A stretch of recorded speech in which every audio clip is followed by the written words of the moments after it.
93లో service start చేసి ఈ మధ్యన మీరు రిటైర్మెంట్ అయ్యారు. ఎలా అనిపించింది ఈ 33 ఏళ్ళ జీవితం యాజ్ ఐపీఎస్ ఆఫీసర్గా? అంటే ఇట్స్ ఎ డిఫరెంట్ జర్నీ అండి.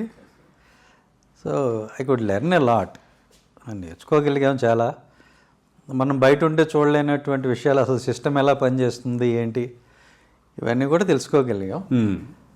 సో కొన్నిసార్లు బాగా అనిపిస్తుంది, కొన్నిసార్లు ఫ్రస్ట్రేటింగ్గా డిప్రెసింగ్గా ఉంటుంది.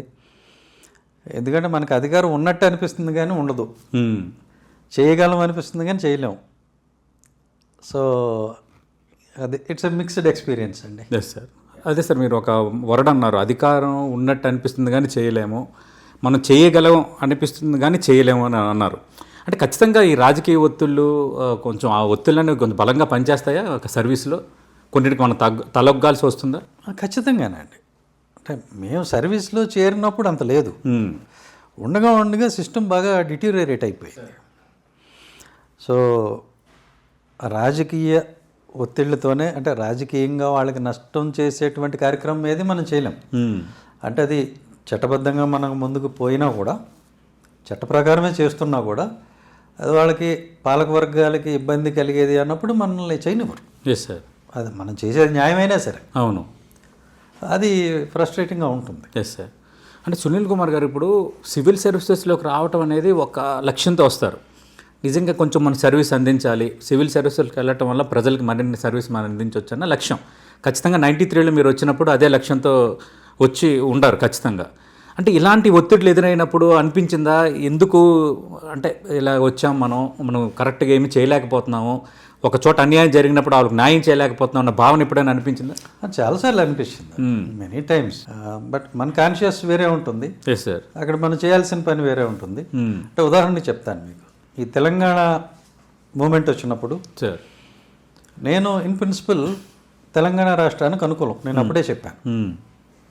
ఎందుకంటే అంబేద్కర్ గారు చిన్న రాష్ట్రాలను సపోర్ట్ చేశారు.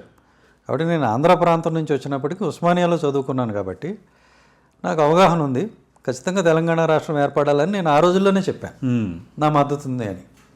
అలాగే ఆంధ్రాలో ఉద్యమిస్తున్న వాళ్ళకి కూడా చెప్పాను, ఎందుకు ఇదంతా మీకేం అవసరం, వాళ్ళ ప్రాంతాన్ని వాళ్ళు పరిపాలించుకుంటా ఉంటున్నారు, మీరు ఎందుకు అడ్డుపడుతున్నారు, మీకు విజయవాడ రాజధాని అవుతుంది, లేకపోతే మనకు అనుకోండి వాటి, అవును, విజయవాడ రాజధాని అవుతుంది, ఎంతమంది హైదరాబాద్ పోవాలి అని అంటే నువ్వు 12 గంటలు 20 గంటలు ప్రయాణం చేయాల్సిందల్లా ఇప్పుడు 6 గంటలు, అంటే డిస్టెన్స్ తగ్గుతుంది కదా. అవును, పొద్దున్న పని చూసుకుని సాయంత్రం వచ్చేయచ్చు, ఇవన్నీ వెసులుబాటు ఉంటుంది కదా, ఎందుకు మీరు అడ్డుకుంటారని చెప్పా.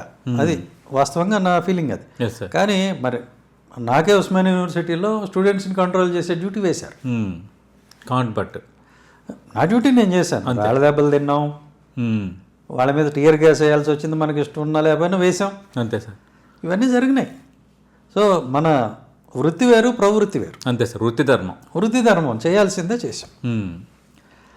అట్లా చాలాసార్లు మనకి కాన్షియస్కి ఎగెనిస్ట్గా మనం పనిచేయాల్సి ఉంటుంది. అంటే మనసు చంపుకొని పని చేయటం, ఇంకా కొన్ని సందర్భాలు మనసు అనేదానికి అసలు దీనికి సంబంధం లేదు, మనసు అనేది పక్కన పెట్టాలి సార్.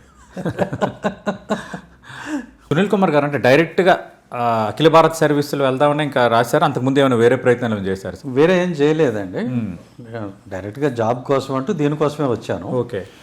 బట్ నేను స్టూడెంట్గా ఉండగానే ఈ జవహర్లాల్ మన university lecturership fellowship UGC sir, university grants కమిషన్వి ఆ ఎగ్జామ్స్ రాశాను.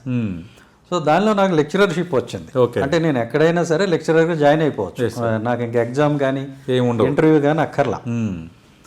సో జేఎన్యూలో ఒక లెక్చరర్గా జాయిన్ అవుతాము ఓకే అనేది ఒక థాట్ ఉండేది, ఎందుకంటే నాకు సోషియాలజీ ఇష్టం కాబట్టి. అక్కడ ఒక సోషియాలజీ లెక్చరరు ప్రొఫెసర్ కావాలి అనేది ఒక ఐడియా ఉండేది.